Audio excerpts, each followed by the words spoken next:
Hello everyone, welcome to nursing times now.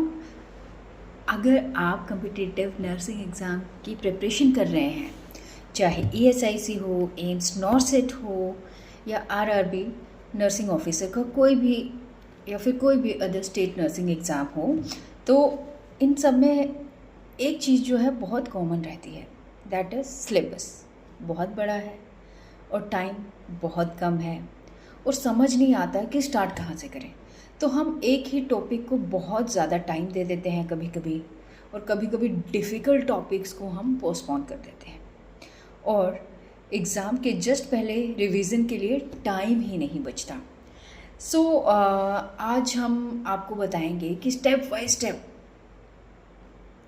कैसे plan करें, अपने कंप्लीट सिलेबस को डिवाइड कैसे करें और जितना टाइम आपके पास है उसमें पूरा जो है इम्पॉर्टेंट टॉपिक्स या इम्पॉर्टेंट सब कैसे उस टाइम में हम रिवीजन के साथ कंप्लीट करें। सो वीडियो को एंड तक देखिएगा। मैं आपको धीरे धीरे जो है एक स्टडी प्लान बताऊंगी that can modify according to your exam date. तो सबसे पहले हम बुक्स खोलने से पहले हमें एक काम करना है कि अपने एग्ज़ाम की डेट उसको एक नोटबुक पे लिखना है। लिखिए कब है एग्ज़ाम, कब है। ठीक है, मान लीजिए आपके पास 60 डेज़ हैं। ठीक है, तो ये नहीं सोचना है कि मेरे पास 60 डेज़ हैं तो 60 डेज़ में तक मैं सिर्फ सिलेबस कंप्लीट करूँगी। ये सब कॉमन मिस्टेक्स हैं। आपको इन 60 दिनों को डिफरेंट फेजेस में डिवाइड करना है। फॉर एग्ज़ाम्पल, अगर आपके पास 60 डेज़ हैं तो फर्स्ट 35 डेज़ जो है आपको अपना सिलेबस कंप्लीट करना है। उसके बाद जो 36 टू 50 मतलब कि 15 दिन जो हैं रिवीजन के लिए होंगे और मल्टीपल चॉइस क्वेश्चंस के लिए होंगे। अगले जो एक हफ्ता होगा मतलब 7 दिन, वो आपके सेकंड रिवीजन के लिए होने चाहिए और मॉक टेस्ट आप उसमें करोगे। जो लास्ट के 3 दिन बचेंगे फाइनल, उसमें आपको रिवीजन करना है। ये सिर्फ एक एग्जाम्पल है, लाइक कि 60 डेज़ अगर आपके पास बचे हैं। अगर आपके पास 30 डेज़ हैं या 90 डेज़ हैं, प्रिंसिपल बिल्कुल सेम रहेगा। सबसे पहले क्या करना है, आपको रिवीजन का टाइम सबसे पहले स्टडी स्टार्ट करने से पहले आपको तय कर लेना है। अब दूसरा पार्ट ये है कि आपको अपने सिलेबस को डिवाइड करना है। तो एक नोटबुक लीजिए और सिलेबस के सारे सब्जेक्ट उसमें लिख लीजिए। जैसे कि हमारे नर्सिंग में कौन कौन से सब्जेक्ट्स हैं, फंडामेंटल्स ऑफ नर्सिंग लिखिए, मेडिकल सर्जिकल नर्सिंग है, फार्माकोलॉजी है, कम्युनिटी हेल्थ नर्सिंग है, child health nursing, obs gynae हो गया, मेंटल हेल्थ नर्सिंग हो गया, anatomy, physiology, micro, nutrition, research, nursing education and administration. ठीक है, तो अब हर सब्जेक्ट के सामने 3 चीज़ें आपको लिखनी है कि टोटल टॉपिक कितने हैं, अब उनका डिफ़िकल्टी लेवल कितना है और अप्रॉक्सीमेट टाइम कितना चाहिए। फॉर एग्ज़ाम्पल, आपको जो है मान लीजिए कि मेडिकल सर्जिकल आपका सब्जेक्ट है जिसमें आप काफ़ी अच्छे हो, आपके कंसेप्ट सारे क्लियर हैं, तो उस सब्जेक्ट को हम थोड़ा कम टाइम दे सकते हैं। लेकिन फार्मा या रिसर्च आपके सब्जेक्ट जो है वीक हैं, तो उनके लिए आपको एक्स्ट्रा टाइम रखना है। इसलिए टाइम टेबल में हर सब्जेक्ट को इक्वल टाइम देना है वो ज़रूरी नहीं है। ठीक है, टाइम जो है आपकी वीकनेस और इम्पोर्टेंस के हिसाब से आप उसको डिवाइड कर सकते हो। अब आपको टॉपिक्स जो हैं डिवाइड करने हैं, इजी है, मॉडरेट है या डिफ़िकल्ट टॉपिक। तो इन कैटेगरीज में हम डिवाइड कर लेंगे। कैटेगरी ए में हम डिवाइड कर लेंगे सबसे इजी टॉपिक जो आपको ऑलरेडी आते हैं, आप उनके साथ थॉरो हो कि हाँ भाई मुझे आता है, यू आर कॉन्फिडेंट। अब कैटेगरी बी में आता है जो मॉडरेट हैं, जिन्हें पढ़ने के बाद आप क्वेश्चन सॉल्व कर पाते हैं। अब कैटेगरी सी जो है वो आती है उन टॉपिक्स को समझना है जो सबसे ज़्यादा डिफ़िकल्ट है। तो इसमें क्या है, आपको एक इम्पॉर्टेंट स्ट्रेटजी ये क्या करनी है कि जो डिफ़िकल्ट टॉपिक्स को सबसे लास्ट के लिए नहीं छोड़ना है। पीरियड के स्टार्टिंग डेज में डिफ़िकल्ट टॉपिक्स को टच करना है। सबसे पहले डिफ़िकल्ट टॉपिक को चूज़ करना है और लास्ट वीक में जो न्यू डिफ़िकल्ट टॉपिक स्टार्ट करने हैं। अगर आप लास्ट में डिफ़िकल्ट टॉपिक स्टार्ट करते हो तो इससे क्या होगा, एग्ज़ाम की जो है एग्जाइटी आपकी बढ़ जाएगी। तो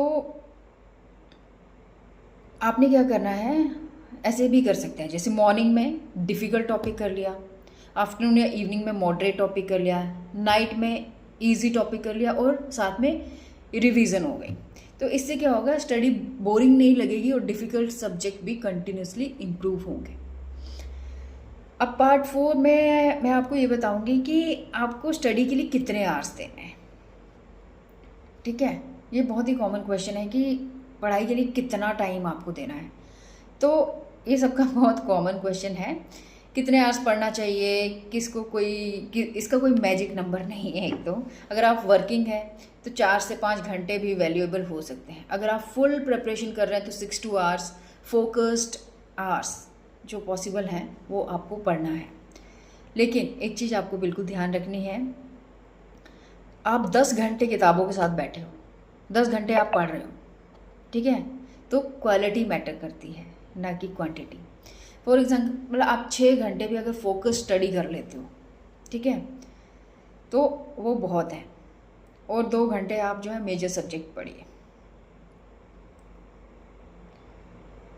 तो ये है, दिन में अगर आप 6 घंटे की आप मान के चलते हैं कि आप हमें 6 घंटे की एक फोकस स्टडी करनी है, तो उसमें आप 2 घंटे जो है मेजर सब्जेक्ट पढ़ लीजिए, 1.5 घंटा आप अपना सेकंड सब्जेक्ट पढ़ लीजिए, फिर 1 घंटा आप डिफ़िकल्ट टॉपिक्स को दे सकते हो उसमें से, फिर 1 घंटा आप MCQs को दे सकते हो, और जो लास्ट के 30 मिनट्स हैं आप उसमें रिवीजन कर सकते हो।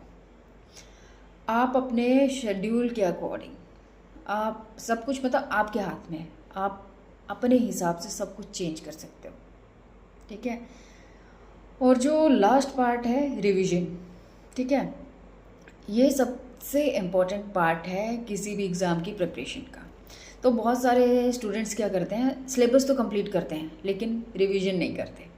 उन्हें लगता है कि मैंने ये पढ़ा तो था बट याद नहीं आ रहा, इसलिए रिवीजन को टाइम टेबल के एंड में नहीं, डेली टाइम टेबल में इंक्लूड करना है, डेली रिवीजन करना है। जितना भी आपने पढ़ा है उसको डेली रिवाइज करिए। और एक सिंपल सी रिवीजन साइकिल आप फॉलो कर सकते हैं। जैसे रिवीजन 1 हो गया, टॉपिक पढ़ने के 24 घंटे के अंदर आपने क्विक रिवीजन कर लिया, या फिर अप्रॉक्सीमेटली 7 दिन आपने पढ़ा तो 7 दिनों का आपने जितना भी पढ़ा है उसको आप पूरा रिवाइज कर लीजिए, या फिर महीने में आपने जितना पढ़ा वो महीने के एंड में या 2-3 हफ्ते में एक बार रिवाइज कर लीजिए। लेकिन एग्ज़ाम से पहले एक फाइनल रिवीजन जो है वो बनता है। ठीक है, फर्स्ट रिवीजन में क्या करना है, जब आप फर्स्ट टाइम रिवाइज करते हो तो शॉर्ट नोट्स बना रहे हैं, इंपॉर्टेंट पॉइंट्स बना रहे हैं और MCQs करने हैं। सेकेंड रिवीजन में आपको मल्टीपल चॉइस क्वेश्चंस करने हैं, उसमें जो आपकी वीक एरियाज़ हैं, आपकी वीकनेसेस हैं, मिस्टेक्स हैं, वो देखनी है आपको। और जब आप फाइनल रिवीजन करेंगे तो only high yielding facts, formulas, classification, drugs, important values and frequently asked questions के कंसेप्ट्स आपको, ये स्ट्रेटजी आपको बहुत सारा टाइम सेव कर सकती है। अब नेक्स्ट है, जब आपकी पूरी प्रिपरेशन हो गई, आपने रिवाइज कर ली, तो आपको लेने हैं मॉक टेस्ट। सिलेबस कंप्लीट होने का वेट करते हैं मोस्ट ऑफ द जो स्टूडेंट्स होते हैं कि क्या है, अब तो हमने सिलेबस कंप्लीट कर लिया, MCQ सॉल्व कर लिए, अब हो गया बस। और जब सिलेबस का कमज़ोर पोर्शन कंप्लीट हो जाए तो स्टार्ट करते हैं प्रीवियस ईयर के क्वेश्चन पेपर को सॉल्व करना और मॉक टेस्ट लेना। ये बहुत इंपॉर्टेंट है। एक सेपरेट नोटबुक मेंटेन कीजिए जिसमें आप लिखेंगे कि क्या क्या मेरी मिस्टेक थी। इसमें सिर्फ वही क्वेश्चन लिखिए जो आपने गलत किए थे, जहां आपको कन्फ्यूजन हुआ था। इम्पोर्टेंट फैक्ट जो रिपीटेडली भूल जाते हैं एग्ज़ाम के लास्ट डेज में, ये नोटबुक आपकी गोल्ड माइन बन सकती है। और है, चलिए एक एग्ज़ाम्पल से समझते हैं कि अगर आपके पास 60 दिन है, तो मैंने आपको क्या बताया, 1 से 35 दिन में, मतलब 30 आधे टाइम में आपको अपना सिलेबस कंप्लीट करना है। देन रिवीजन करना है टॉपिक वाइज अगले 15 दिन। फिर अगले जो 1 हफ्ता है फिर आपको रिवीजन करना है, मॉक टेस्ट लेने हैं।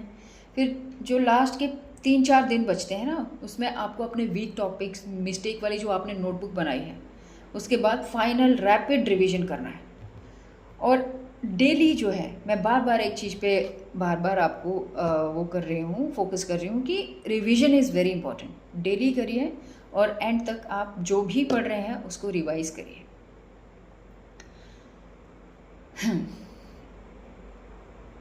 अभी नेक्स्ट है कि डरना नहीं है। डरना नहीं है। जब एग्ज़ाम की तैयारी पूरी होगी ना तो डर खुद ही ख़त्म हो जाएगा।